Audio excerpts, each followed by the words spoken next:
नमस्कार, देश की बात में आपका स्वागत है। मैं हूं मनोज मानस। खबरों का रुख करेंगे उससे पहले देख लेते हैं इस वक्त की अहम सुर्खियां। राष्ट्रपति द्रौपदी मुर्मू का 6 दिवसीय गृह राज्य ओडिशा दौरा। भंजवीर सोनाराम सोरेन की प्रतिमा का अनावरण समेत विश्वविद्यालय के दीक्षांत समारोह में शामिल होंगी राष्ट्रपति। संसद बजट सत्र का 5वां दिन आज राष्ट्रपति के अभिभाषण पर धन्यवाद प्रस्ताव पर होगी चर्चा। जी Ram ji SIR viral email पर हो सकता है हंगामा।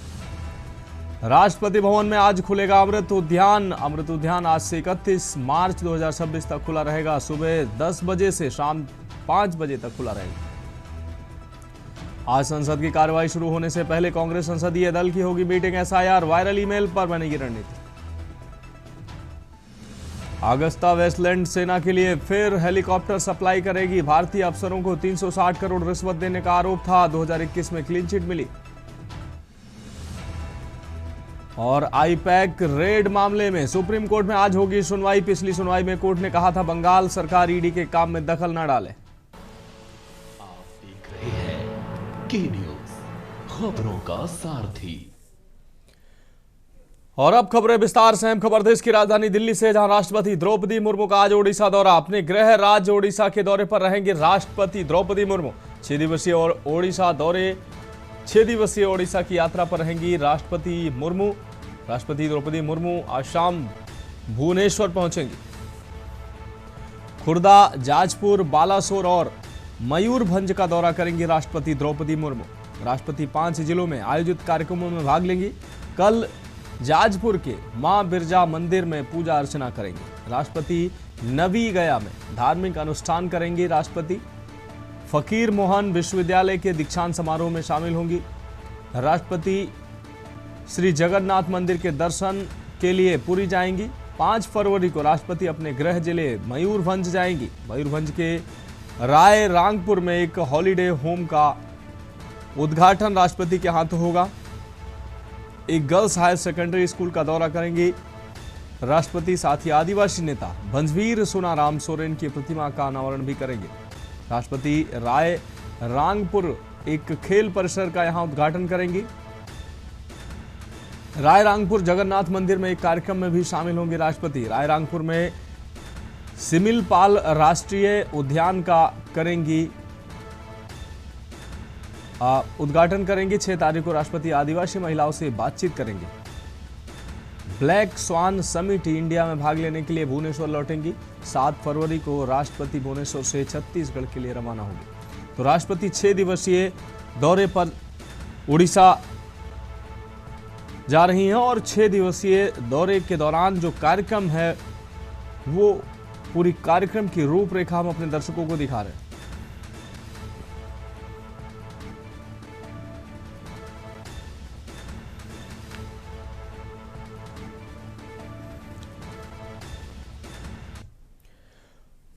अब बात करेंगे अगली खबर की। दिल्ली से अहम खबर है संसद बजट सत्र का 5वां दिन आज सुबह 11 बजे शुरू होगी सत्र की कार्रवाई। राष्ट्रपति के अभिभाषण पर धन्यवाद प्रस्ताव पर होगी चर्चा। संसद की कार्रवाई हंगामेदार हो सकती है। सदन में कई मुद्दों पर विपक्ष सरकार को घेर सकती है। जी Ram ji SIR viral email पर हो सकता है हंगामा। विपक्ष सदन की कार्रवाई शुरू होने से पहले करेगा प्रदर्शन।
अब बढ़ेंगे अगली खबर की ओर। दिल्ली से अहम खबर। राष्ट्रपति भवन में आज खुलेगा अमृत उद्यान। आम जनता के लिए खुलेगा अमृत उद्यान।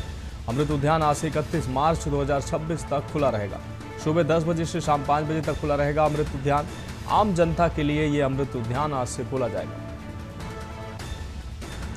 अमृत उद्यान आज से 31 मार्च 2026 तक खुला रहेगा। सुबह 10 बजे से शाम 5 बजे तक खुला रहेगा ये अमृत उद्यान।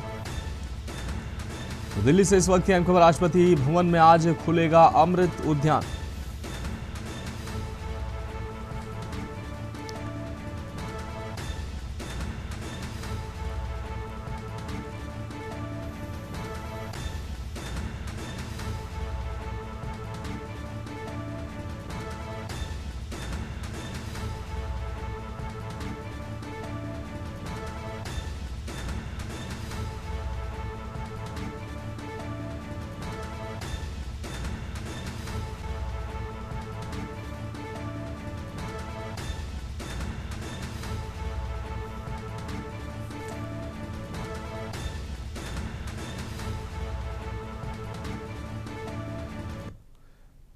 और अगली खबर का रुख करेंगे रतलाम से। अहम खबर है, जहां गुजरात से उज्जैन अस्थि विसर्जन के लिए जा रहे यात्रियों के साथ ट्रेन में छेड़छाड़ और मारपीट की घटना सामने आई है। पीड़ित यात्रियों में महिलाएं और बच्चे भी शामिल थे। आरोप है कि कुछ युवक ने ट्रेन के अंदर महिलाओं और बच्चों के साथ अभद्रता की है और विरोध करने पर बेल्ट, लात, घूंसों से मारपीट की गई। इतना ही नहीं, यात्रियों के साथ मौजूद एक बालिका से भी छेड़छाड़ की गई और लड़कियों पर सिगरेट का धुआं फूंका गया। घटना की सूचना मिलते ही जीआरपी नागदा सक्रिय हुई और ट्रेन के नागदा रेलवे स्टेशन पहुंचते ही कार्रवाई करते हुए 7 आरोपियों को हिरासत में ले लिया। बाद में सभी को रतलाम जीआरपी थाने ले गई, जहां उनके खिलाफ 7 लोगों को गिरफ्तार कर उनके खिलाफ मुकदमा दर्ज किया गया। आरोपियों के धर्म विशेष से जुड़े होने की बात सामने आने के बाद मामला सांप्रदायिक रूप लेने लगा। इसी के चलते रात में नागदा रेलवे स्टेशन पर दोनों समुदाय के बड़ी संख्या में लोग एकत्र हो गए। स्थिति बिगड़ने की आशंका को देखते हुए पुलिस ने तत्काल मोर्चा संभाला और भीड़ को खदेड़कर हालात को नियंत्रण में लिया। पुलिस अधिकारियों के अनुसार फिलहाल क्षेत्र में शांति का माहौल है और पूरे मामले की गंभीरता से जांच की जा रही है। दोषियों के खिलाफ सख्त कार्रवाई का आश्वासन दिया गया।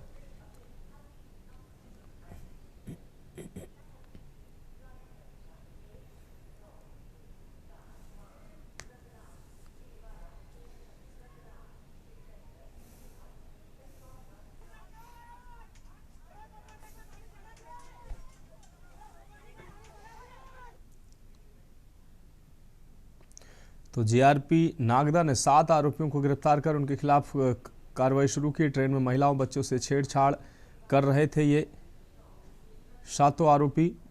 बालिका से छेड़छाड़ के दौरान विरोध करने पर बेल्ट और लात घूंसों से पीटने का भी आरोप है इन पर। महिलाओं और बच्चों से छेड़छाड़ की, सिगरेट का धुआं फेंका।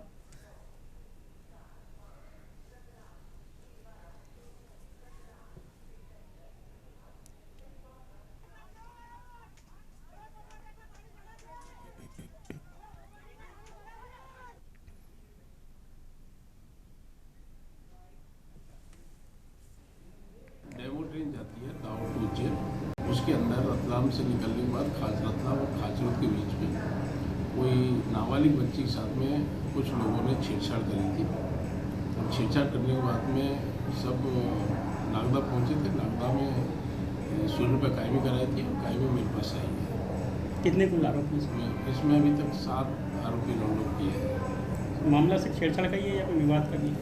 नहीं, मारपीट का विवाद, छेड़छाड़ का और मारपीट का ही मामला है। बढ़ेंगे अगली खबर की और खबर रतलाम से है, जहां जावरा नगर स्थित रत्न राज परिसर कॉलोनी में इन दिनों दहशत का माहौल बना हुआ है। कॉलोनी में जगह जगह चस्पा किए गए पोस्टर लोगों का दर्द और आक्रोश साफ बयां कर रहे हैं। पोस्टर पर लिखा है, प्रशासन मौन है, हम हिंसक कुत्तों से परेशान हैं, ये मकान बिकाऊ है। ये कदम रहवासियों की मजबूरी और प्रशासन के प्रति नाराजगी को दर्शाता है। कॉलोनी में बड़ी संख्या में आवारा और हिंसक कुत्ते घूम रहे हैं, जो राहगीरों और स्थानीय लोगों पर हमला कर रहे हैं। बच्चों, बुजुर्गों और महिलाओं के लिए घर से बाहर निकलना खतरे से खाली नहीं है।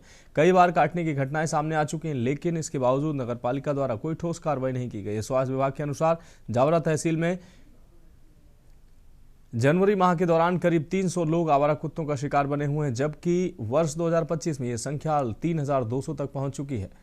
रहवासियों का कहना है कि उन्होंने नगर पालिका, एसडीएम और कलेक्टर तक शिकायतें की हैं। आवेदन किए गए हैं, लेकिन समस्या जो है जस की तस बनी हुई। पोस्टर सामने आने के बाद जावरा एसडीएम सुनील जायसवाल ने मामले को संज्ञान लेते हुए नगरपालिका के सीएमओ को निर्देश दिए हैं कि आवारा कुत्तों की समस्या का शीघ्र समाधान किया जाए। अब देखना होगा कि प्रशासन के निर्देश जमीन पर कब तक उतरते हैं और कॉलोनी वासियों को कब राहत मिलती है।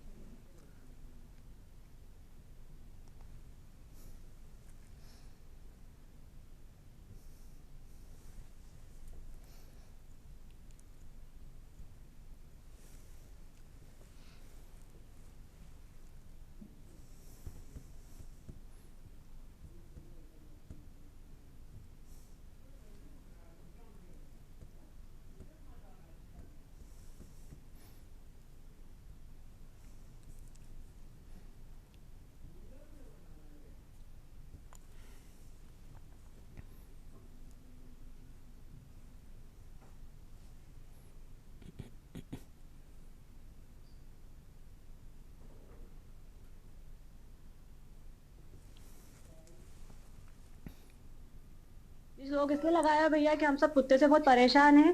मतलब बच्चे घर से बाहर निकलते हैं और कुत्ते उन पर लपक जाते हैं। बच्चे तो बच्चे, हम बड़े भी अगर गाड़ी से गए तो मतलब पीछे पीछे हमारे दौड़ते हैं, तो हमको गाड़ी स्लो करना पड़ती है, काट खाते हैं। हम लोग कुत्तों के आतंक से परेशान है, इसलिए ये हमने लगाए। आए दिन हमारे छोटे छोटे बच्चे यहाँ पर बाहर खेलते रहते हैं तो उनके पीछे कुत्ते लगते हैं, या फिर इतना हो जाता है कि बड़ों के पीछे भी कुत्ते लग जाते हैं। इसीलिए हमने इस लोग लगाया ताकि इससे कुछ तो प्रशासन को फर्क पड़े और हमको। क्या मामला है और क्या चाहते हम हैं? कुत्तों से बहुत परेशान हैं। कुत्ते बहुत, बच्चे इतने परेशान हो गए कि घर से बाहर निकलना मुश्किल। अब मैं 2-3 दिन पहले कोचिंग से घर वापस लौट रहा था तो मेरे पीछे कुछ कुत्तों ने हमला कर दिया, तो मैं वहीं पे गिर गया था। ये कुत्तों का आतंक इतना बढ़ गया है कि मतलब अब तो असहनीय हो गया। मतलब समझ में आ रहा कहाँ का शिकायत हमने कर दिया, अब हमारी सुनवाई कौन करेगा। मतलब प्रशासन सुनने को तैयार नहीं है। मतलब हम हताश हो चुके हैं। मतलब इस कदर कुत्तों का आतंक फैला हुआ है कि शायद हमारी व्यथा किसी को बताए तो क्या बताएं। यहाँ पर कुत्तों को लेकर सारे रहवासी परेशान हैं। मैं खुद भी परेशान हूँ और मेरा बालक भी खेलने के लिए नहीं जा पाता है। उसको मैं साइकिल चलाने नहीं जाने देता हूँ। घर के बाहर निकलते तो हम लोग रहते हैं तो उसे बाहर निकलने देते हैं, वरना नहीं निकलने देते हैं। मैं बाइक लेकर जाता हूँ तो गेट के यहाँ पे 5 से 7 कुत्ते हैं जो कि पीछे पड़ जाते हैं, तो डर ये लगता है कहीं गिरा नहीं दे। हाँ, इस संबंध में मुझे अभी संज्ञान में आया है कि मतलब वहाँ पर कुत्तों के द्वारा मतलब परेशान किया जा रहा है निकलने वाले राहगीरों को। तो मैंने सीएमओ को अभी निर्देशित किया है कि इस संबंधित तत्काल कार्रवाई करें। बढ़ेंगे अगली खबर की ओर। खबर कर्नाटक से है, जहां बेलगावी की रायबाग तहसील स्थित चिंचली शहर में आयोजित होने वाला श्री चिंचली मयक्का देवी मेला उत्तरी कर्नाटक और पूर्वी महाराष्ट्र का सबसे बड़ा और प्रसिद्ध धार्मिक आयोजन माना जाता है। इस मेले के महानैवेद्य दिवस पर देवी के दर्शन के लिए लाखों श्रद्धालुओं की भारी भीड़ उमड़ती है। पूर्णिमा से शुरू होकर अगली पूर्णिमा तक चलने वाला ये मेला पूरे 1 माह तक श्रद्धा और आस्था का केंद्र बना रहता है। महानैवेद्य के दिन महाराष्ट्र, कर्नाटक सहित देश के विभिन्न राज्यों के करीब 20 लाख श्रद्धालु देवी मयक्का के दर्शन के लिए चिंचली पहुंचते हैं। श्री मयक्का देवी ट्रस्ट समिति के अध्यक्ष जितेंद्र जाधव ने बताया कि श्रद्धालुओं की सुविधा और सुरक्षा के लिए सभी आवश्यक तैयारियां पूरी कर ली गई हैं। दक्षिण भारतीय देवी श्री मयक्का के भक्त कृष्णा नदी में स्नान कर पवित्र जल लाते हैं और देवी की शक्ति का गुणगान करते हैं, नैवेद्य अर्पित करते हैं। काले वस्त्र पहने और श्रद्धालु ढोल, नगाड़ों और पारंपरिक वाद्य यंत्रों के साथ नृत्य करते हुए समूहों में मंदिर पहुंचते हैं।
अब बढ़ेंगे अगली खबर की ओर। खबर हजारीबाग से है, जहां चौपारण थाना क्षेत्र में अवैध अफीम की खेती के खिलाफ पुलिस ने एक बड़ी और साहसिक कार्रवाई को अंजाम दिया है।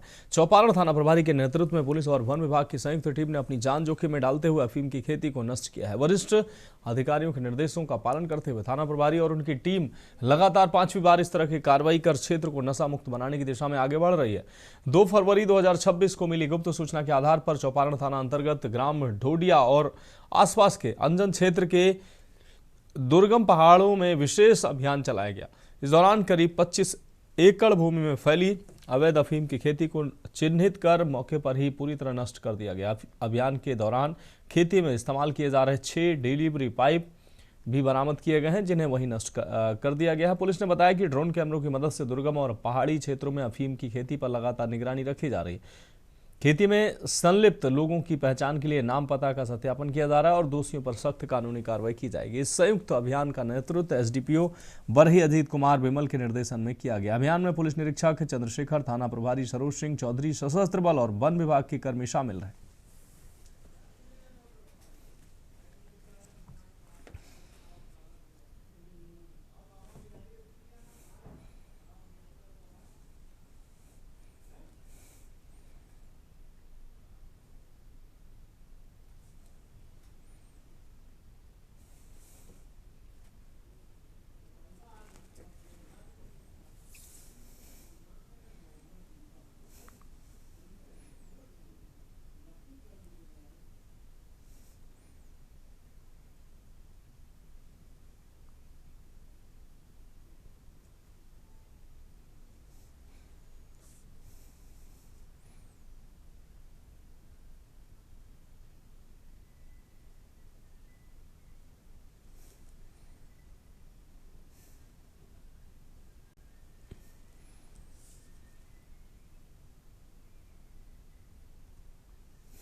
अगली खबर हजारीबाग से है, जहां खिरगांव स्थित शाहू धर्मशाला में शाहू समाज द्वारा एक प्रेस वार्ता का आयोजन किया गया, जिसमें समाज ने एकजुट होकर रेणुका साहू को मेयर पद के लिए कर्मठ और योग्य उम्मीदवार घोषित करने की मांग उठाई। इस प्रेस वार्ता की अध्यक्षता साहू समाज के महासचिव नारायण साव ने की है।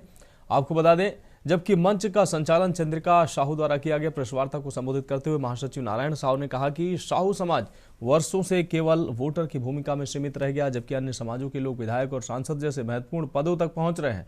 उन्होंने कहा कि अब समय आ गया है कि साहू समाज को भी राजनीतिक प्रतिनिधित्व मिले। खिरगांव प्रकोष्ठ के सचिव चंद्रिका साहू ने कहा कि भाजपा में सबसे सक्रिय महिला नेताओं में रेणुका साहू का नाम प्रमुख है, लेकिन इसके बावजूद पार्टी स्तर पर उनके नाम पर गंभीरता से विचार नहीं किया जा रहा है, जो समाज के लिए समाज के साथ अन्याय है।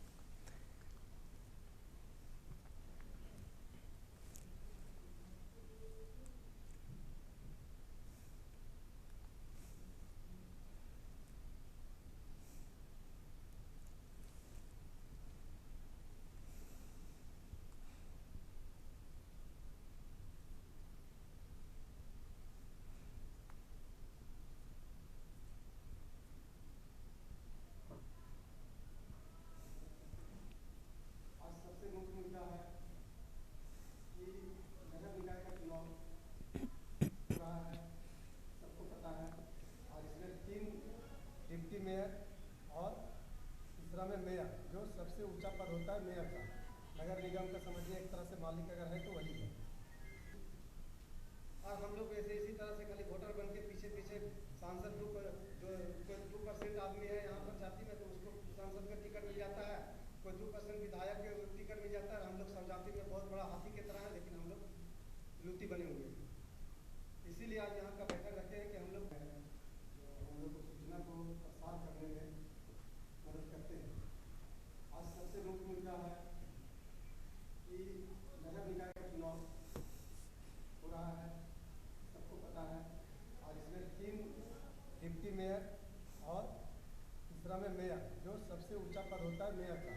नगर निगम का समझिए एक तरह से मालिक अगर है तो वही है। और हम लोग ऐसे इसी तरह से खाली वोटर बन के पीछे पीछे सांसद जो कोई 2% आदमी है यहाँ पर जाति में तो उसको सांसद का टिकट मिल जाता है, कोई 2% विधायक के टिकट मिल जाता है। हम लोग सब जाति में बहुत बड़ा हाथी की तरह है, लेकिन हम लोग लुत्ती बने हुए हैं। इसीलिए आज यहाँ का बैठक रखे। बढ़ेंगे अगली खबर की ओर। खबर बलरामपुर से है, जहां रामचंद्रपुर विकासखंड अंतर्गत ग्राम नेहरू नगर में नल जल योजना की पानी की टंकी की चाबी को लेकर हुए विवाद हिंसक झड़प में बदल गया। मामूली कहासुनी से शुरू हुआ विवाद इतना बढ़ गया कि एक पक्ष ने दूसरे पक्ष पर लाठी डंडों और टांगी से हमला कर दिया। इस घटना में 7 लोग गंभीर रूप से घायल हो गए। घायलों को तत्काल रामानुजगंज के 100 बिस्तर अस्पताल में भर्ती कराया गया, जहां सभी का इलाज जारी। चिकित्सकों के अनुसार कुछ घायलों को सिर और हाथ पैर में गंभीर चोटें आईं। हालांकि सभी की हालत स्थिर बताई जा रही है। प्राप्त जानकारी के अनुसार जल नल योजना की पानी की टंकी चाबी गांव के अरुण बछाड़ के घर में रखी गई थी। जब दूसरे पक्ष ने पानी आपूर्ति के लिए चाबी मांगी तो इसी बात को लेकर विवाद शुरू हो गया। देखते ही देखते मामला हाथापाई और फिर हिंसक झड़प में तब्दील हो गया। घटना की सूचना मिलते ही रामानुजगंज थाना पुलिस मौके पर पहुंची और स्थिति को नियंत्रित किया। पुलिस ने मामला दर्ज कर लिया है और पूरे घटनाक्रम की जांच शुरू कर दी। अधिकारियों का कहना है कि दोषियों की पहचान की जा रही है और जांच के बाद उनके खिलाफ सख्त कार्रवाई की जाएगी।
फिलहाल खबरों में वक्त एक ब्रेक का, जल्द हाजिर होंगे।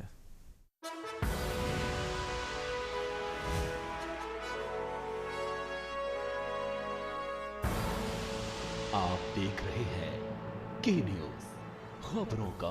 ब्रेक के बाद देश की बात में एक बार फिर से आपका स्वागत है। बात करेंगे अगली खबर की। कानपुर से अहम खबर सामने आ रही है। यह अहम खबर कानपुर से हम आपको दिखा रहे हैं। पत्नी की हत्या कर पति फरार हुआ है। सौरभ दुबे उर्फ शोएब से दीपिका ने की थी लव मैरिज। 3 महीने पहले दीपिका ने की थी लव मैरिज। अधिकारियों ने घटना स्थल पहुंचकर शुरू की जांच। 3 महीने पहले दीपिका ने की थी लव मैरिज। अधिकारियों ने घटना स्थल पर पहुंचकर शुरू की जांच। लव मैरिज के बाद शोएब ने की दीपिका की हत्या। पनकी थाना क्षेत्र के रामगंगा इनक्लेव का यह पूरा मामला।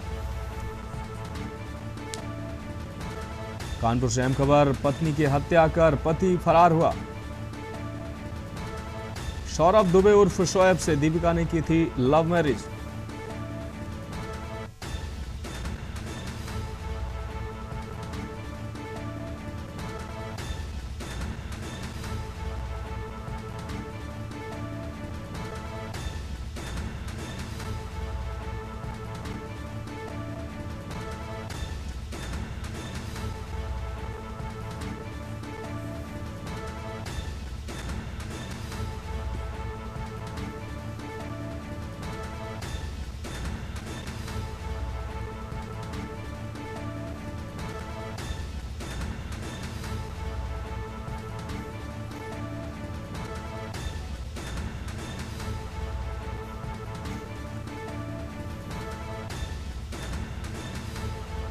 आज शाम लगभग 8 बजे पनकी पुलिस को एक सूचना प्राप्त होती है कि एक 29 वर्षीय दीपिका नाम की महिला है जिनकी हत्या कर दी गई है। ये रतनपुर क्षेत्र की रहने वाली थी। तत्काल पुलिस घटनास्थल पर पहुंचती है। जो प्राइमरी इंफॉर्मेशन जो मिलती है उसके अनुसार ये पता चलता है कि ये जो मृतका है ये अक्टूबर 2025 से एक व्यक्ति जिसका नाम सौरभ उर्फ शोएब है, इनके साथ इनकी शादी हुई थी और ये तब से इनके साथ रहती थी। आकाश रावत हमारे संवाददाता अधिक जानकारी के लिए हमारे साथ जुड़ गए हैं। आकाश, पत्नी की हत्या कर आरोपी पति फरार हुआ है। कुछ महीने पहले ही इनकी शादी हुई थी, प्रेम विवाह किया गया था। आरोपी सौरभ अभी तक पुलिस की गिरफ्त से दूर है। क्या कुछ अहम अपडेट सामने आ रही? जी, अभी भी मैं आपको बता दूं कि अभी भी आरोपी पति जो है वो अभी पुलिस की गिरफ्त से दूर है। पुलिस की कई टीमें आरोपी की तलाश में जुटी हुई हैं, लेकिन अभी फिलहाल पुलिस के हाथ खाली हैं। घटना कारित करने के बाद जैसे ही पुलिस मौके पर पहुंची थी उसके बाद ही पहले ही आरोपी पति फरार हो गया था, लेकिन अभी तक उसकी कोई जानकारी नहीं मिल पाई है कहाँ पर है। जी बिल्कुल आकाश, अगर देखा जाए 3 महीने पहले प्रेम विवाह इन लोगों ने किया था, उसके बाद ऐसी क्या स्थितियां बनी कि पत्नी की हत्या कर आरोपी फरार है? अब तक पुलिस किसी नतीजे पर पहुंची है? हालांकि आरोपी अभी तक गिरफ्तार नहीं हुआ। जी बिल्कुल, मैं बताना चाहूंगा कि जिस प्रकार से 3 महीने पहले इनका प्रेम विवाह हुआ था, 3 महीने पहले प्रेम विवाह होने के बाद में आसपास के जो लोग थे उनका कहना है कि आज बीते दिन दोपहर में इन दोनों के बीच में विवाद हुआ था, जिसके बाद शाम को जब पति घर आया है उसके बाद में ये घटना कारित हुई है। बच्चा भी घर पे ही मौजूद था। फिलहाल जो घर का दरवाजा था वो अंदर से बंद था, जिसे पुलिस ने अंदर पहुंचकर दरवाजे की खिड़की को खोला है और अंदर जाकर देखा तो महिला की बॉडी पड़ी हुई थी। फिलहाल पुलिस की टीमें जांच कर रही हैं, फॉरेंसिक टीम भी मौके पर पहुंची थी जांच करने के लिए। हालांकि हत्या कैसे की गई है ये अभी तक क्लियर नहीं हो पाया। पुलिस का कहना है कि पोस्टमार्टम के बाद ये क्लियर हो पाएगा कि हत्या की किस तरीके से गई है, हत्या कारण स्पष्ट हो पाएगा। जी हाँ बिल्कुल आकाश, इस तमाम जानकारी के लिए आपका बहुत ही शुक्रिया। तो सौरभ दुबे उर्फ शोएब दीपिका से लव मैरिज इन दोनों की हुई थी, 3 महीने पहले ही लव मैरिज हुई थी और अब आरोपी शोएब पत्नी की हत्या कर मौके से फरार हुआ है। फिलहाल पुलिस की गिरफ्त से अभी दूर है। पुलिस जांच पड़ताल कर रही है।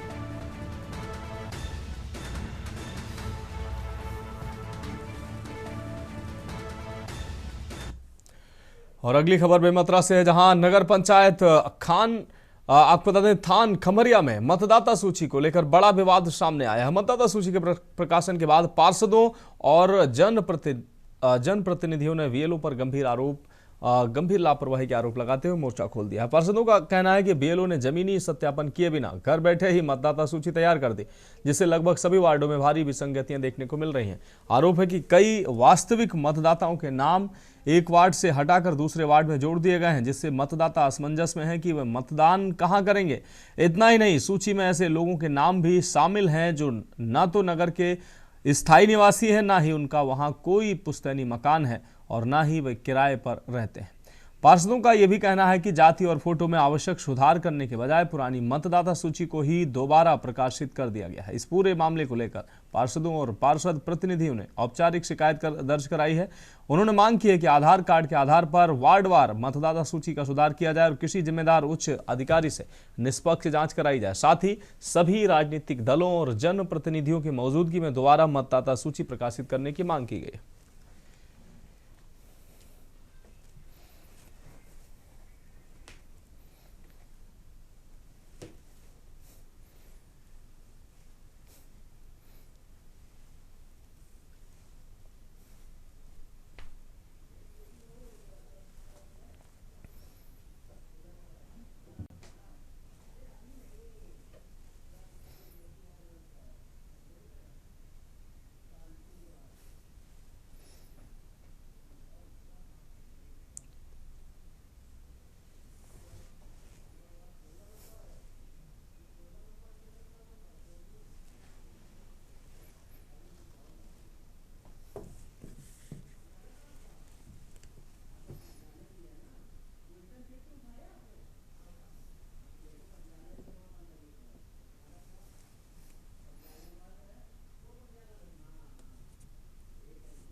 SIR में त्रुटि के संबंध पर जो आवेदन लेकर आए हुए थे उनके संबंध पर डिप्टी DO मैडम को बोला गया है कि इसका जांच परीक्षण करवा ले बोलकर, और इसका फिर ARO से रिपोर्ट लेकर इसको निराकरण किया जाएगा। क्या हो गया, इस बात को लेके आए हैं क्या? धान खमरिया नगर पंचायत में हर बूथ में इतनी विसंगतियां हैं। एक घर का मतदाता 3 बूथ में उनका नाम है। अब एक घर के मतदाता लोग कितने बूथ में वोट डालने जाएं? वार्ड क्रमांक 4 का मैं पार्षद प्रतिनिधि हूँ, मेरी पत्नी पार्षद है और ये मेरे पार्षद महोदय वार्ड क्रमांक 7 के। पूरे वार्डों में यही विसंगतियाँ हैं। हमने वहाँ पर मीटिंग करी, मीटिंग में तहसीलदार साहब ने फॉर्म भरने बोलते हैं, कभी 6 नंबर 7 नंबर 8 नंबर फॉर्म भरो। एक वार्ड में 500 मतदाता है तो मैं 450 मतदाता दूसरे वार्ड में जोड़ दिए गए हैं। कितने लोग का मैं फॉर्म नंबर 8 भरूँ बताइए? तहसीलदार साहब यही बोलते हैं, मीटिंग करने में BLO बोलती हैं कि आप सीधे कलेक्टर महोदय को आवेदन दे दीजिए, वहीं पर बताएंगे, वैसे हम कार्य करेंगे।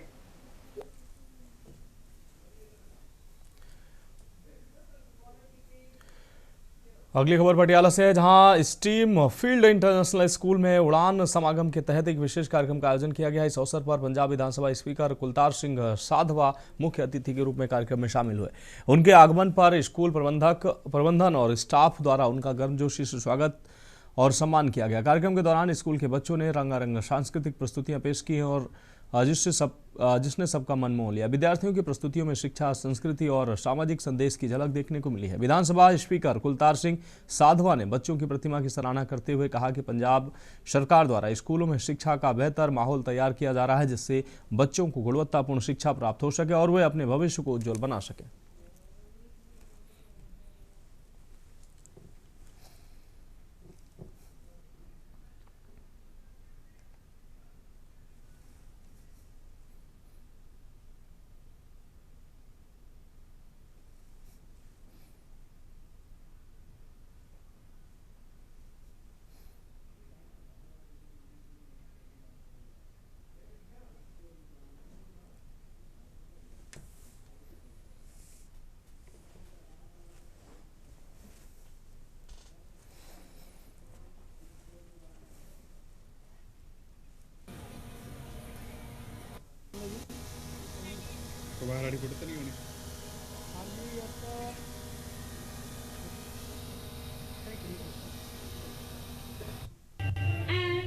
Honor to this occasion, Sardar Kultar Singh Sandhma speak.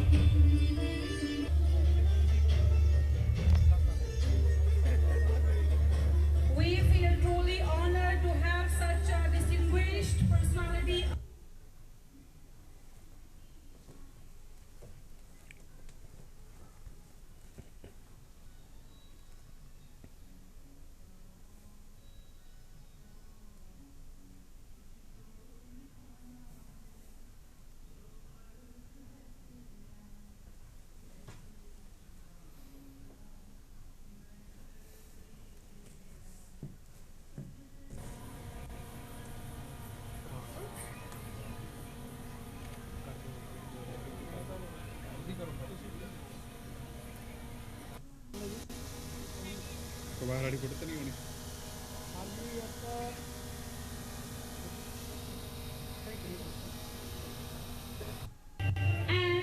Honor to this occasion, Sardar Kultar Singh Sandhma speak.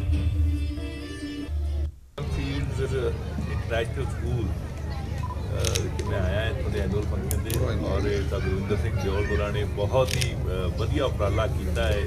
इत्थे लोड़ सी एक अच्छे स्कूल की और बड़ा ही अच्छा जिहड़ा स्कूल है, बच्चों के बहुत वधिया टैलेंट है जिहड़ा मैं देखा और मैनूं ऐ लगदा भी आने वाले दिनों च एक टॉप के स्कूलों शुमार होएगा, जिहड़े पंजाब के टॉप के स्कूलों के। और बाकी दिओल साहब साडे पुराने साथी है, उन्होंने पार्टी के शुरू के दिनों तो संघर्ष किया पार्टी लई और पंजाब दे विचों करप्शन खत्म करने लई, तो बड़ा वड्डा उन्हां दी देन है पार्टी नूं। तो अज मैं उन्हां दा धन्नवाद भी करना है ते नाल मैनूं इत्थे आके खुशी बड़ी हुई है। गुरु साहब दे चरणों 'च अरदास करदा है कि जिहड़ा विद्या दा मंदिर है। अगली खबर पटियाला से है, जहां नाभा जेल में बंद शिरोमणि अकाली दल के वरिष्ठ नेता विक्रमजीत सिंह मजीठिया से मिलने के लिए डेरा ब्यास के मुखी गुरविंदर सिंह सोमवार को जेल पहुंचे। मजीठिया पिछले कई महीनों से आय से अधिक संपत्ति के मामले में नाभा जेल में बंद है। डेरा प्रमुखी के जेल पहुंचने की खबर सामने आते ही राजनीतिक और सामाजिक हलकों में चर्चाएं तेज हो गई हैं। जेल परिसर में सुरक्षा के कड़े इंतजाम किए गए थे। मुलाकात के बाद गुरिंदर सिंह ने पत्रकारों से बातचीत में कहा कि वे मजीठिया से किसी राजनीतिक उद्देश्य से नहीं बल्कि एक परिवार के सदस्य की तरह मिलने पहुंचे। उन्होंने कहा कि मानवता और पारिवारिक संबंधों के नाते वे उनका हालचाल जानने आए थे। हाँ जी बाबा किस तरह लगे मुलाकात करके? लोग बहुत चंगे खुश है। किस तरह देखते हो उन्होंने ड्रग्स के ਜਿਹੜੇ ਹੈਗਾ ਆਰੋਪ ਵੀ ਨੇ? सब गलत है। गलत नहीं किस तरह ਤੁਸੀਂ लगातार मुलाकात करदी है मिलने दी? क्यों बाबा जी किस तरह ਤੁਹਾਡਾ ਰਿਸ਼ਤੇਦਾਰ ਹੋਵੇ ਤੁਸੀਂ ਜਾਓਗੇ ਕਿ बाबा जी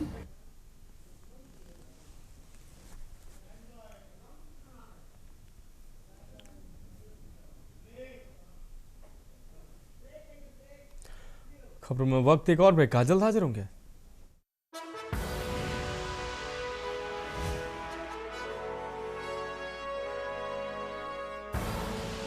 आप देख रहे हैं के न्यूज, खबरों का सारथी।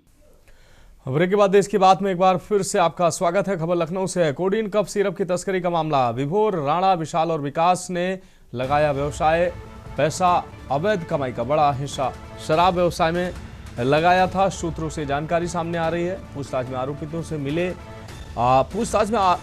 से मिली जानकारी। मास्टरमाइंड शुभम जायसवाल के करीबी विकास नरवे से मिला साक्ष्य। आरोपितों का शराब ठेकेदारों से भी लेन देन था। वाराणसी, गाजियाबाद में निवेश के बाद ईडी ने जांच का दायरा बढ़ाया। विकास ने शराब के कारोबार में लगाई तस्करी की कमाई।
तो विभोर, राणा, विशाल और विकास ने लगाया व्यवसाय में पैसा। अवैध कमाई का बड़ा हिस्सा शराब व्यवसाय में लगाया था। सूत्रों से जानकारी सामने आ रही। मनीष तिवारी हमारे संवाददाता अधिक जानकारी के लिए हमारे साथ जुड़ गए हैं। मनीष, कोडीन सिरप के जो काली कमाई का पैसा था, शुभम जायसवाल के करीबी विकास नरवे ने ये साक्ष्य उपलब्ध कराए हैं जिसमें साफ तौर पर अन्य व्यवसायों में ये पैसा लगाया गया। क्या कुछ है अपडेट सामने आ रहे? जी बिल्कुल, जिस प्रकार से कोविड कफ सिरप का जो मामला लगातार जो है चल रहा है, जिसमें ईडी और एसटीएफ से लेकर एसआईटी भी जो है पूरी जांच करी। जिस तरीके से जो है लगातार जो है आरोपियों से जो पूछताछ हो रही है और पूछताछ के दौरान नए नए खुलासे होते जा रहे हैं। जहां पर ईडी जो है 1000 करोड़ के इस कफ सिरप के जो के नेक्सस को जानने में लगी हुई लगातार जो है, चाहे जायसवाल के परिवार से हो या हर जगह से जो है उनके द्वारा जो पूछताछ की जा रही है। वहीं पर विभोर, राणा, विशाल और विकास ने अपनी जो अवैध कमाई का जो उनके द्वारा पूछताछ के बाद जो है बड़ा खुलासा किया है। उनके द्वारा ये बताया गया कि उनकी जो अवैध जो कमाई हुई उससे जो है उन्होंने शराब के व्यवसाय में जो है सबसे ज्यादा उनके द्वारा जो है पैसे को लगाया गया। तो कहा जा सकता है पूछताछ में आरोपियों से लगातार कुछ ना कुछ जानकारियां मिल रही है। मास्टरमाइंड शुभम जायसवाल के करीबी विकास नरवे ने भी अहम साक्ष्य दिए हैं। आरोपियों का शराब ठेकेदारों से भी लेन देन था और जिस प्रकार से देखा जा सकता है कि वाराणसी और गाजियाबाद हुए निवेश के बाद ईडी की जांच लगातार जो है दायरा बढ़ाया जा रहा है। और जिस प्रकार से ये नेक्सस का मामला जो है लगातार अब कब सीरत से लेकर के शराब शराब तक की ये नेक्सस पूरा जुड़ता हो जाए। अब शराब किस तरीके से इनके द्वारा अवैध तरीके से जो सप्लाई की जाती थी वो भी एक जांच का विषय बन चुका है। इस मामले को लेकर के भी जो है आगे की जांच की जा रही है। जी हाँ बिल्कुल मनीष, इस तमाम जानकारी के लिए आपका बहुत बहुत शुक्रिया। तो वाराणसी गाजियाबाद में निवेश के बाद ईडी ने जांच का दायरा बढ़ाया। विकास ने शराब के कारोबार में लगाई तस्करी की कमाई, सूत्रों से जानकारी सामने आ रही।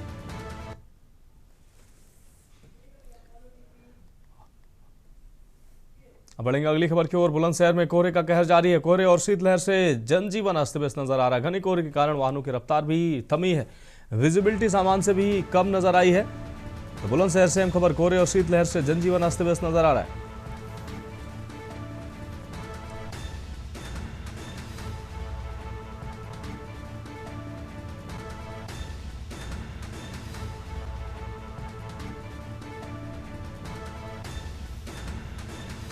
बुलंदशहर में कोहरे का कहर लगातार जारी है।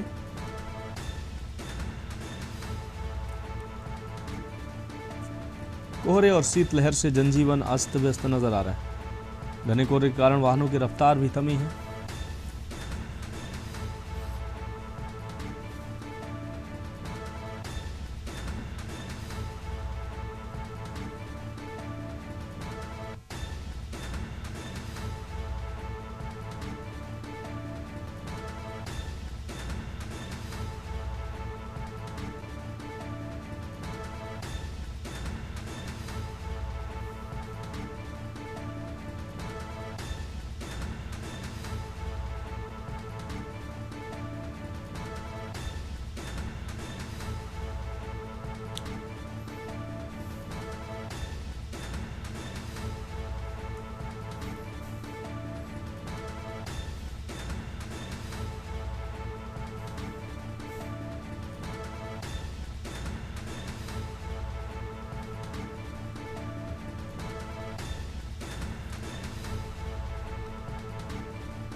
अगली खबर का रुख करेंगे लखनऊ से। अहम खबर है, फरवरी के बिलों में 10% बढ़ोतरी पर नियामक आयोग सख्त। आपको बता दें, ईंधन अधिभार शुल्क 10% वसूलने के मामले पर आयोग गंभीर हुआ। 10% फ्यूल सरचार्ज वृद्धि पर विद्युत नियामक आयोग गंभीर हुआ। पावर कॉर्पोरेशन प्रबंधन से 7 दिन के अंदर मांगा जवाब। अनुमोदित दर से महंगी बिजली कैसे खरीदी गई, आयोग ने यह जवाब मांगा।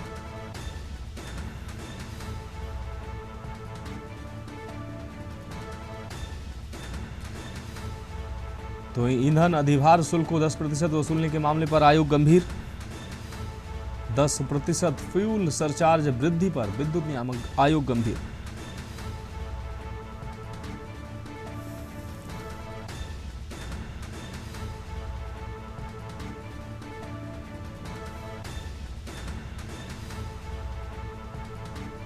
लखनऊ से अहम खबर, फरवरी के बिलों में 10% बढ़ोतरी पर नियामक आयोग गंभीर नजर आ रहा है। ईंधन अधिभार शुल्क को 10% वसूलने पर गंभीर। 10% फ्यूल सरचार्ज वृद्धि पर विद्युत नियामक आयोग गंभीर नजर आ रहा है। पावर कॉर्पोरेशन प्रबंधन ने 7 दिन के अंदर मांगा जवाब।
और अगली खबर बांदा से, जहां सोशल मीडिया पर वायरल हुए एक स्टंट वीडियो पर पुलिस ने सख्त संज्ञान लिया। वीडियो में देखा गया है कि फेयरवेल पार्टी के दौरान 4 व्हीलर गाड़ियों के काफिले में कुछ नाबालिग व खुलेआम स्टंटबाजी करते नजर आ रहे हैं। भीड़भाड़ वाले इलाकों में सड़क सुरक्षा नियमों की जमकर धज्जियां उड़ाई गई, जिससे आम राहगीरों की जान को खतरा पैदा हो गया। वायरल वीडियो सामने आते ही यातायात पुलिस और शहर कोतवाली पुलिस हरकत में आई।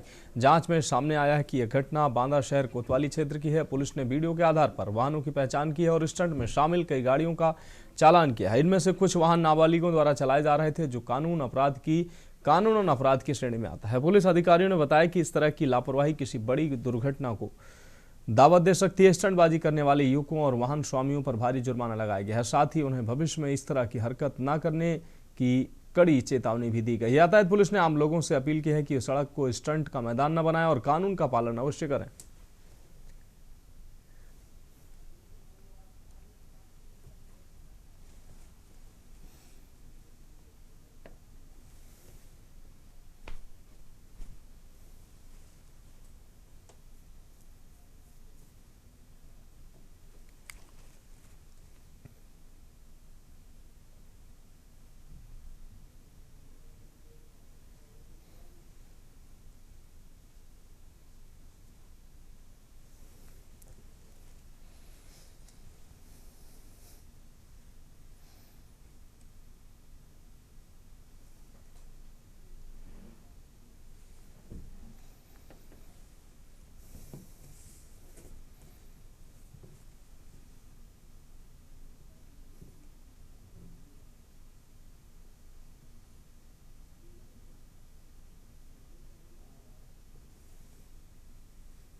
आज दिनांक 2/2026 को सोशल मीडिया के अध्ययन से एक वीडियो संज्ञान में आई थी, जिसमें कुछ युवाओं द्वारा 4 पहिया वाहनों पर स्टंटबाजी की जा रही थी। संज्ञान लेने के पश्चात उक्त गाड़ियों की पहचान कर गाड़ियों को सीज कर चालान की कार्रवाई की गई थी तथा अन्य गाड़ियों की पहचान की जा रही है। प्रकरण में अन्य विधिक कार्रवाई प्रचलित है। खबर ग्रेटर नोएडा से है, जहां यमुना एक्सप्रेस वे औद्योगिक विकास प्राधिकरण ईडा ने एक बार फिर अवैध कॉलोनियों के खिलाफ कड़ा रुख अपनाते हुए बड़ी कार्रवाई की है। यमुना प्राधिकरण के सीईओ राकेश कुमार सिंह के निर्देश पर विशेष अभियान चलाया गया, जिसमें जेसीबी मशीनों के माध्यम से बड़े पैमाने पर अवैध अतिक्रमण को ध्वस्त किया गया। ये कार्रवाई ग्रेटर नोएडा के जेवर थाना क्षेत्र के अंतर्गत आने वाले दयानतपुर और साबोता गाँव में की गई। अभियान के दौरान करीब 10,750 वर्ग मीटर जमीन को कब्जा मुक्त कराया गया है। कब्जेदारियों आपको बता दें, अधिकारियों के अनुसार बाजार में इस जमीन की अनुमानित कीमत लगभग 400 करोड़ रुपए बताई जा रही है। बताया जा रहा है कि जेवर इंटरनेशनल एयरपोर्ट के आसपास लंबे समय से भूमाफियाओं द्वारा अवैध जा रहे थे। इसी को देखते हुए यमुना प्राधिकरण ने सख्त कदम उठाया है। कार्रवाई के दौरान यमुना प्राधिकरण के वरिष्ठ अधिकारी भारी पुलिस बल के साथ मौके पर मौजूद रहे, जिससे किसी भी प्रकार की अव्यवस्था न हो। अधिकारियों ने अतिक्रमणकारियों को सख्त चेतावनी दी है कि भविष्य में यदि किसी तरह का अवैध निर्माण किया गया तो भी कठोर कार्रवाई की जाएगी।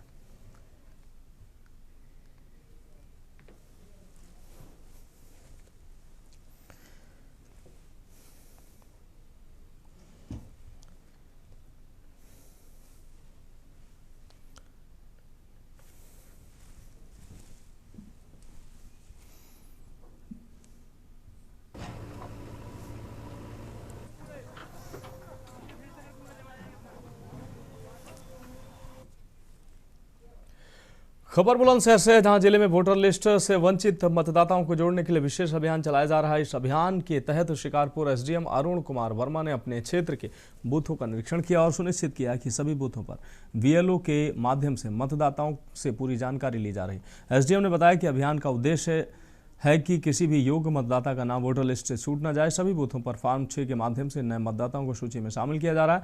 वहीं अगर किसी मतदाता के नाम में त्रुटि है तो उसे फॉर्म 8 के माध्यम से ठीक किया जा रहा है। एसडीएम अरुण कुमार वर्मा खुद बूथों का निरीक्षण कर रहे हैं और सुनिश्चित कर रहे हैं कि मतदाता सूची पूरी तरह से आदतन और सही हो। उन्होंने कहा कि किसी भी मतदाता को नाम शामिल न होने के कारण परेशानी नहीं होनी चाहिए। फॉर्म 6 और फॉर्म 8 के माध्यम से सभी मुद्दों का समाधान किया जा रहा है।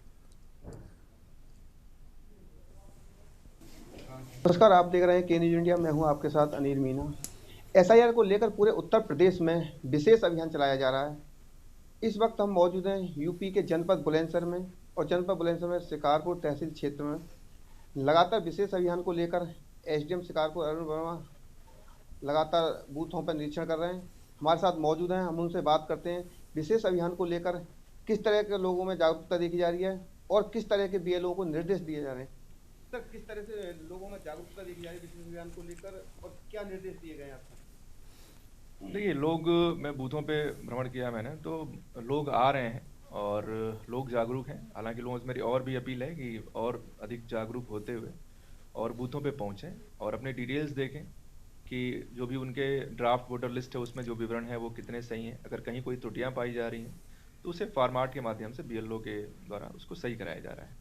और इसके अलावा जो हमारे एलिजिबल लोग हैं, वोटर्स हैं, विशेष रूप से युवा जो मतदाता हैं, वो उन सभी से मेरी अपील है कि वो पहुंच के अगर उनका नाम नहीं है उसमें और वो पात्रता की श्रेणी में आ गए हैं, अर्हता पूरी करते हैं, तो वो अपना उसमें नाम बढ़वाएं फॉर्म 6 से। अच्छा सर, जिस तरह से नोटिस दिए गए हैं बीएलओ के द्वारा, आपके द्वारा, तो उन नोटिसों को लेकर अभी कहीं ना कहीं लोग अनजान बने हुए हैं, तो उन नोटिसों को लेकर किस तरह से लोगों को जागरूक किया जा रहा है जिससे कि वो अपनी शर्तों के अनुसार पूरी कर सकें और जो वोटर लिस्ट में जो नाम कट गए या लोग बनवाना चाह रहे हैं उनको पूरा कर सकें? देखिए, जो हमारे यहाँ से नोटिसेज जा रही हैं वो बीएलओ के माध्यम से संबंधित मतदाता को तामील कराया जा रहा है। नोटिसेज अभी मेनली नो मैप्ड वोटर्स के हैं, जैसे जो 2 या 3 से अपने लिंकेज नहीं दे पाए थे, तो बीएलओज नोटिस दे रहे हैं, प्रॉपर तामील करा रहे हैं, उन्हें समझा भी रहे हैं कि कौन कौन से दस्तावेज चाहिए। तो उस दस्तावेज के अकॉर्डिंग लोग आ रहे हैं। हालांकि अभी और भी संख्या में हम लोगों से अनुरोध कर रहे हैं कि जिन्हें भी नोटिसेज गई हैं वो बीएलओ लगातार उन्हें जाके और ये करें कि आप जो भी वांछित दस्तावेज हैं आप लेके आइए और यहाँ पे उस पर नियम संगत कार्रवाई की जा रही है। सर, क्या अपील करना चाहते हैं क्षेत्र की जनता से और बूथों पर बीएलओ को किस तरह के निर्देश दिए गए हैं आपके द्वारा? अपील यही है कि आज विशेष अभियान दिवस है और आपके घर के पास जो आपका जो बूथ है उस पे हमारे बीएलओज उपस्थित हैं, तो इस विशेष दिवस का लाभ उठाएं और वहां पहुंच के, जैसा कि मैंने अभी बताया आपको, कि अपने विवरण देख लें। जो युवा मतदाता हैं, जो अन्य पात्र मतदाता हैं, वो अपना नाम फॉर्म 6 के माध्यम से ऐड कराने के लिए अपने बीएलओ से संपर्क करके उसको कराएं। हमारे साथ शिकारपुर एसडीएम अरुण कुमार वर्मा मौजूद थे। उन्होंने बताया विशेष अभियान चलाया जा रहा है और लगातार बूथों का निरीक्षण भी किया जा रहा है। हम भी अपने चैनल के माध्यम से लोगों से अपील करते हैं कि विशेष अभियान का लाभ उठाएं और जो ड्राफ्ट सूची है उसको देख लें, जहां की जो नाम में कहीं ना कहीं त्रुटि है उसको नज़दीकी जो बीएलओ हैं उनके द्वारा उसको पूर्ण किया जा सके, जिससे कि उनका जो मतदाता सूची में नाम सही तरीके से आ सके। अनिल मीना, के न्यूज इंडिया, बुलंदशहर। फिलहाल देश की बात में अभी के लिए मेरे साथ इतना ही। मुझे दीजिए इजाजत और आप देखते रहिए के न्यूज इंडिया।